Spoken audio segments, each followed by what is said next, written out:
All right, for more, we speak now to Professor Shahram Akbarzadeh. He's a research professor in Middle East and Central Asian politics from Deakin University. Professor, thank you so much for joining us.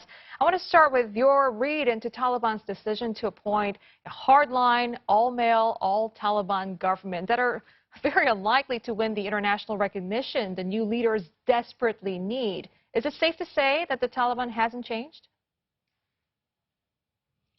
Well, I think this really puts to rest any illusion that the Taliban have changed, that the Taliban would even contemplate the idea of having an inclusive government.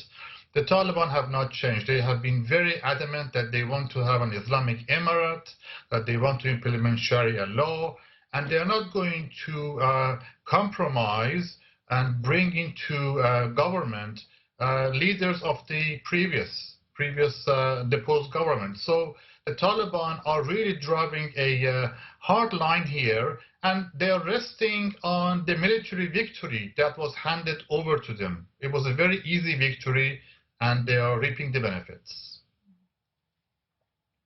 Professor, this interim government has appointed several veterans to key posts, and filling the role of Interior Minister is a man on the FBI's most wanted list. Can you reconcile this for us? How is the U.S. or any member of the international community going to engage with someone like that? The EU has said they will engage but not recognize the Taliban. Can you tell us about that distinction? Yeah, that's a very difficult tightrope to walk for the international community. Haqqani was reported to have been involved in bombings in Kabul that have caused the loss of life for many Afghan and U.S. citizens. That is why he's on the FBI wanted list. So to have him and others who are in UN blacklist involved in the government really makes it difficult for international community to recognize the new government, the Taliban government, and it does really put the U.S. in a very tight spot.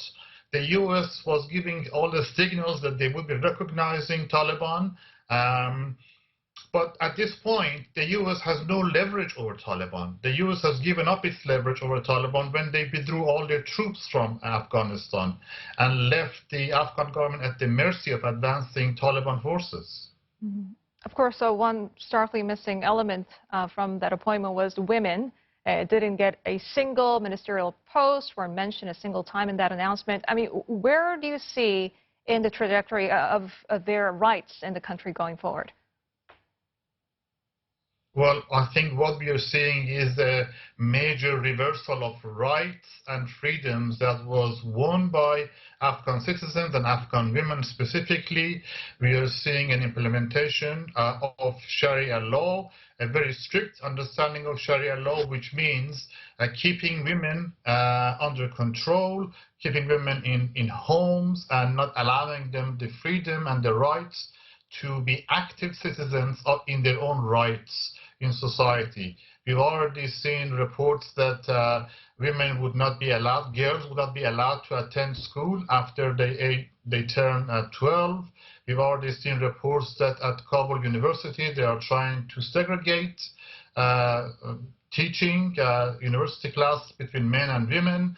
We've seen reports that some women were told to go back home when they had employment in banks. So these are all really concerning signs and really concerning signals.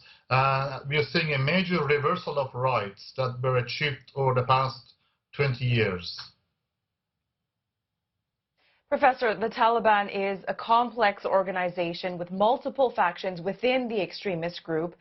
Can you explain to us the power-sharing arrangement that's in place? And domestically, how is this cabinet being received, given observers have noted that this cabinet appears to appeal primarily to fighters in the country? Well, this cabinet is really the cabinet of the victors, the military victors in the battle. The Taliban are rewarding their commanders who were involved in the battle to gain control of Kabul, gain control of Afghanistan. It's not an exclusive government. Minorities are not included in the government. Tajiks, Hazara. This is a really bad sign, a significant worrying sign for the future of Afghanistan. It does not suggest any inclination by the Taliban to respect the rights of minorities, to respect the rights of even technocrats who are good at their job are unlikely to be rewarded and incorporated in the new government in Afghanistan.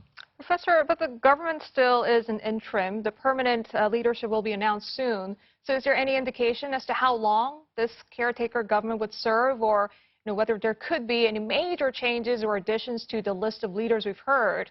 And if so, what would be the catalyst for a change? I think that they have not indicated how long the interim government will be in charge. So it's an open-ended interim government. I think the Taliban is desperate for international recognition. The Taliban is desperate for resumption of aid and trade. The Taliban have to make a quick adjustment from being a rebel army fighting the government to being the government that is providing services and making sure that electricity is, switches on, and that is a major change in the operation, and they are aware of their limitations. So one important factor that the international community has at its disposal is recognition of the Taliban as a government. And it can put pressure on the Taliban to really make adjustments, respect some of those basic rights, and respect some of those, rights that were achieved in the last 20 years. So that could exert some pressure on the Taliban, and that could possibly gain some traction. But overall, the Taliban are not in a compromising mood. And quickly, before we let you go, I'd like your thoughts on the resistance that remains in Panjshir Valley. Allegations indicate that Pakistan has been launching drone strikes against resistance fighters and micromanaging factions within the Taliban. What role is Pakistan playing now in Afghanistan? Well, that is the million-dollar question. We don't have evidence to suggest or to refute that. Some reports suggest that there were foreign fighters among the Taliban who were fighting in Panjshir, so they weren't all Pashtun fighters in Panjshir. How did the Taliban have air support? If there was air support, if there were drone attacks, well, perhaps Pakistan was involved. I can't think of any other power who would provide air support for the Taliban. So those are really big questions to ask, and it's really putting Pakistan in a very difficult situation, because Pakistan has been denying that it is managing or controlling the Taliban. Now with this contested evidence, it would be very hard for Pakistan. All right, Professor, thank you very much for a fascinating discussion.